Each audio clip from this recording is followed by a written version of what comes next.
Az Útvesztő trilógia végére értünk. Ma pedig megtudhatjátok, hogy mi volt a véleményünk az utolsó filmről és az utolsó könyvről. Tartsatok velünk!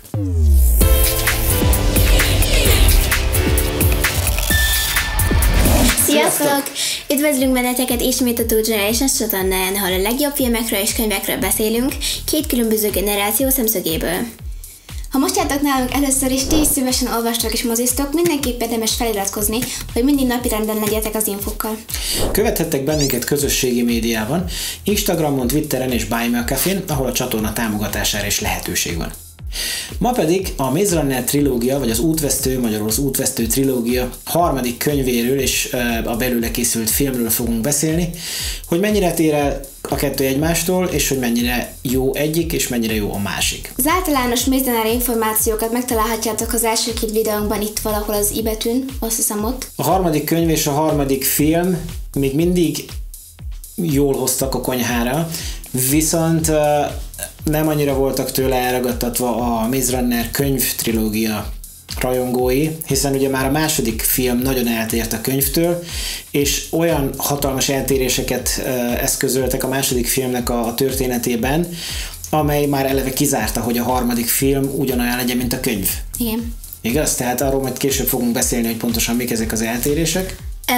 Még jó, hogy megváltoztatták a könyvet, vagy a filmet a második résztől, de nem értem, hogy tetszett többieknek ez.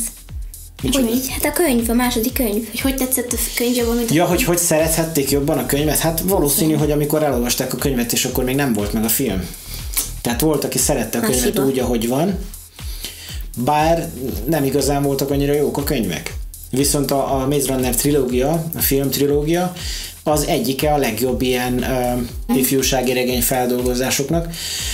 Nem utolsó sorban azért, mert Wes Ball rendező végigvitte az egész trilógiát. Sok esetben tudunk olyan rendezőkről, akik megrendeznek egy első részét egy trilógiának, nevet szereznek vele, és aztán már mennek és tovább, és hagyják valaki másra, hogy befejezze. Ő viszont végigvitte, és dicséretére legyen mondva, hogy mind a három rész nagyon jól néz ki, nagyon jó akciójelenetekkel, és nagyon jó zenével, tehát úgy minden együtt. Igen. Minden együtt jó mozik lettek, és ez az utolsó rész, bár sokan azt mondják, hogy egy kicsit túl hosszú lett. Azt mondtad. És egyetértünk velük, igen, egy kicsit túlhúzták, mert maga az történet az baromi egyszerű lett volna. Szerintem megcsináltak volna simán 1,5 órásra. Egy kicsit elhúzták, de nem lett rossz.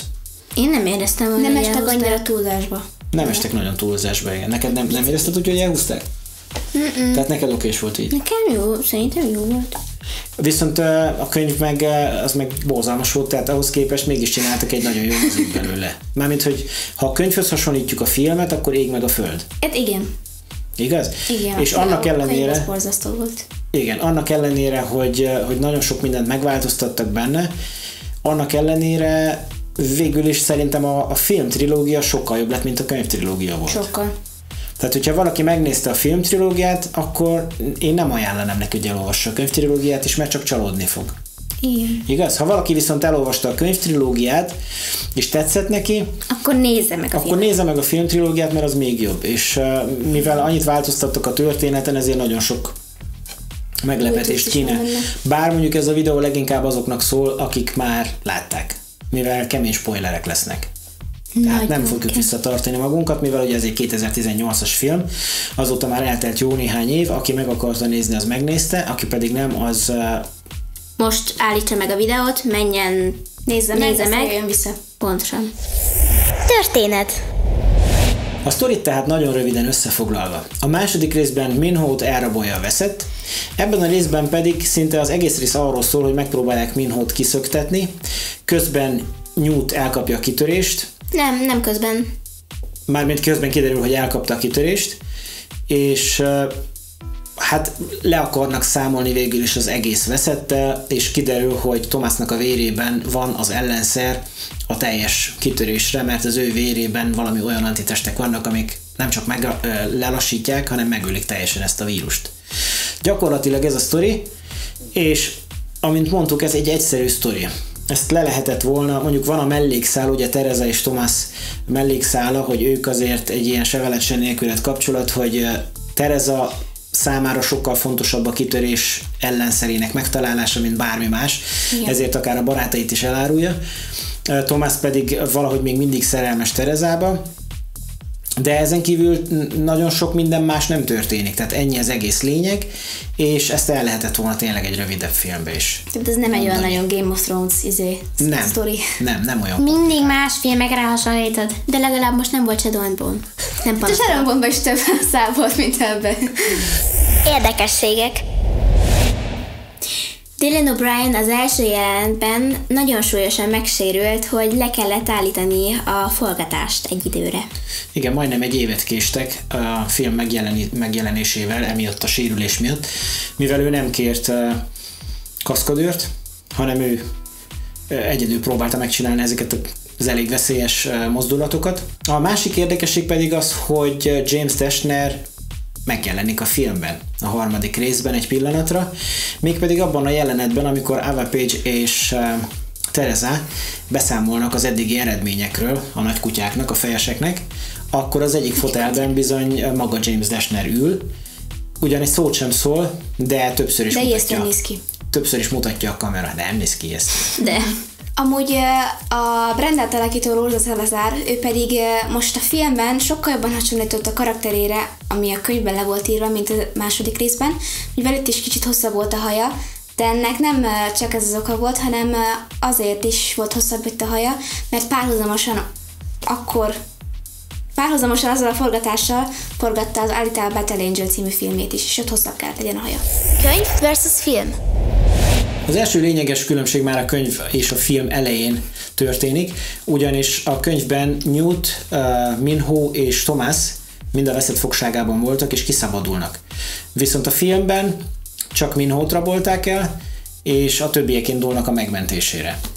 Igen, a film végén pedig az volt, hogy Teresa úgy halt meg, hogy leesett egy égő épületről, miután Thomasnak segített feljutni hogy hívták, az Berg? A Bergre. Arra nagy repülőgépre. A könyvben pedig úgy halt meg, hogy ellökte Thomast egy zuhanó plafon alól, és egy plafondarab alól. Őt pedig agyonnyomta a plafon. Igen. Igen, és a filmben meg volt gyógyszer, és a könyvben meg nem. Igen, tehát a könyvben egész a könyv végéig nincs semmilyen gyógymód a kitörés vírusra, míg a filmben ugye Thomasnak a vérében megtalálják a gyógyszert, igen, amit alkalmaznak is már a második részben is Brendan. Igen. Ugye Newtot elrabolják a könyv közepén kb. Tehát úgy az elején még, és a budjantakhoz viszik, és a úgynevezett budjant palotába zárják be, és a többiek elmennek, hogy kiszabadítsák. Viszont a filmben Newt végig velük van, és aztán amikor a kitörés vírus már elhatalmasodik rajta, akkor hát egy ilyen ökölcsata folyamán végül is rákényszeríti, vagy hát hasba szúrja magát egy késsel. Nem lehet tudni, hogy most Thomasnak a keze is fogta, vagy nem fogta, de ez történik, míg a könyvben meg könyörög Thomasnak, hogy lője főbe, és Thomas végül főben, még mielőtt átváltozna budjantá, hogy... Igen. Fogta, mert elnyomtad magától, hogy ne őt izélje. A könyvben kiderül, hogy Brenda meg Jorge, ők is a veszettnek dolgoztak, ez egy időben. A filmben viszont erről nincsen szó egyáltalán.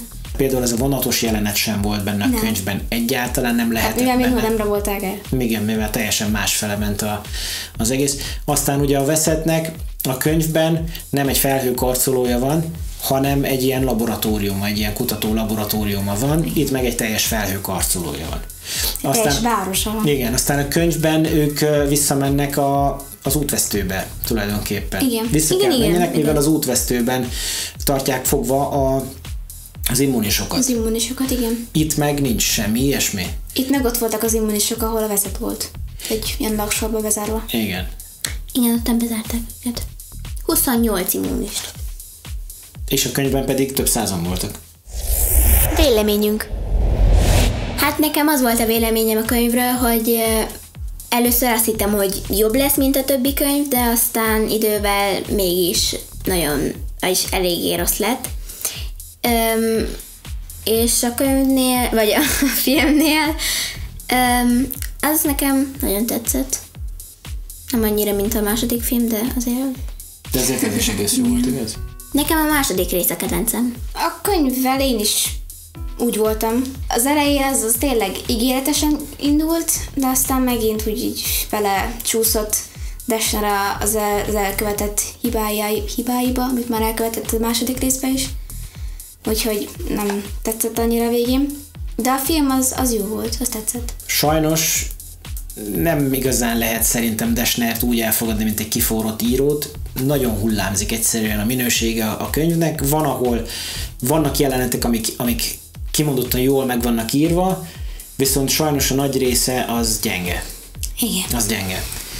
Szerencsére a filmet nagyon feljavították, tehát sokkal, de sokkal jobb lett a film, sokkal jobb lett az egész történet, mint a könyvben. A karakterek is jobbak lettek, köszönhetően annak, hogy nagyon tehetséges színészek játszottak a filmben, és tehetséges operatőr volt például a Pados Gyula, aki ezt is fényképezte. Pados Gyula, úgy hívták az operatőrt, ő fényképezte a másik két részt is, és nagyon jól. Nagyon jól. És nem csak a fényképezés volt nagyon jó, de nagyon jók voltak a speciális effektek, nagyon jó volt a 3D munka, nagyon jól néztek ki ezek a lerombolt városrészek is. Tehát egyszerűen azon kívül, hogy a filmnek is csak a sztori volt a gyenge pontja. Nem lehet azt mondani, hogy bármi más gyenge volt, mert nem voltak gyenge színészek, nem volt gyenge rendezés. A sztori. Csak a sztori volt. A sztori, amit nem tudtak annyira feljavítani, még most sem, hogy olyan igazán kiemelkedő alkotás legyen belőle, viszont szerintem egy nagyon korrekt befejezése lett a trilógiának, és így mindent összevetve ez a Maze Runner trilógia az egyik legnézhetőbb ilyen ifjúsági akció, cucc, keverék, valami. Disztópikus sci-fi. Nem tudom, hogy lehet ezt másképp nevezni. Az én kedvenc részem amúgy az volt, hogy amikor kiugrottak az ablakból a veszetnél, nem, utána, mikor Minho és Gelly beszélgetnek. Köszönöm, már mondtad. Igen, mert Szilvének az volt a kedvenc része, amikor kiugrottak az ablakból, több emelet magasságból egy medencében. Igen. Nekem meg az volt, mikor utána meg Gelly és Minho beszélnek, és Minho mondja, hogy miért segítesz nekem, hát ledöftelek egy dárdával, és erre Gelly azt mondja, hát igen, senki sem tökéletes. Szerintem biztos volt. Elég megbocsájtó gyerek. Ledöfik egy dárdával, és utána még azért őt. Hát, na, gyere, segítelek. Senki nem tökéletes. Meg amúgy az a rész is tetszett, amikor, azt most szép utáni fog azért, de amikor Newt megbudjant, és ott harcoltak, az is jól meg volt csinálva szerintem. Nem, de nekem is tetszett. Ja, jó. Tehát jól volt megcsinálva, igen. Tehát a halál is tetszett. Elég jól volt. Nem maga a halála, hanem az a jelenet. Ahogy megcsinálták, igen. Igen, tetszett a halála. Az egy jó jelenet volt. Én meg nagyon bírtam a vonatos jelenetet az elején. Az is jó volt, igen. Tehát szerintem én meg tudom érteni, hogy azt miért akarták beletenni, mert az egy ilyen nagyon, nagyon izgalmas, nagyon pörgős akciójelenet volt, jól nézett ki az egész, tehát egy ilyen tiszta western hangulatod volt, olyan volt, mint a nagy vonatrablásoknál a régi western filmekben. Igen. A különbség az, hogy itt kocsikkal jöttek, és nem lovakkal. Igen. Értékelésünk. Nori, könyv? 3. Szilvi? 5. Nem 5. 2. Oké. Elég kritikusak vagytok a könyvvel. Nem tetszett. Bocs. Egyáltalán. Hát 4. Na most döntsd el. 5, 2, 4. 5, és ha még egyszer megkérdezlek, akkor 6. Igen. Most akkor mennyi? 6. Akkor már többször nem kérdezlek meg, jó? Marad a 6. Először, másodszor, senki többet, harmadszor. Nori, te mennyit mondtál? 3. Tehát 6-3. Én adok egy 4-est. Az mennyi? Nem vagyok jó matekben. Nem tudom. Majd itt látjátok valahol, hogy Pont itt van a 3 legrosszabb ember a matekbe, úgyhogy... Jó. Itt már valahol látjátok, hogy Oké, film, Nori? Film, hát filmre adok egy 9-est. Hát, Szilvi? nekem nem kérdés, 10-es persze. Tehát neked tökéletes volt? Szerintem tökéletes volt. Szerintem. Oké. Én egy 8-as tudok rá. Nekem nagyon tetszett. Tehát akkor az átlag kijön 9-be. Igen. Velünk pedig találkozhatok legközelebb itt a Two Generations csatornáján. Addig is követhettek bennünket közösségi médiában, Twitteren, Instagramon és Buy Me a Cafén, és ne felejtsetek el feliratkozni, lájkolni, kommentelni, és megosztani a videót, ahogy csak bírjátok. és megnyomni a csengőt. De ne a szomszédnál. Szóval üdv a családnak, legyetek jók! Sziasztok! Sziasztok!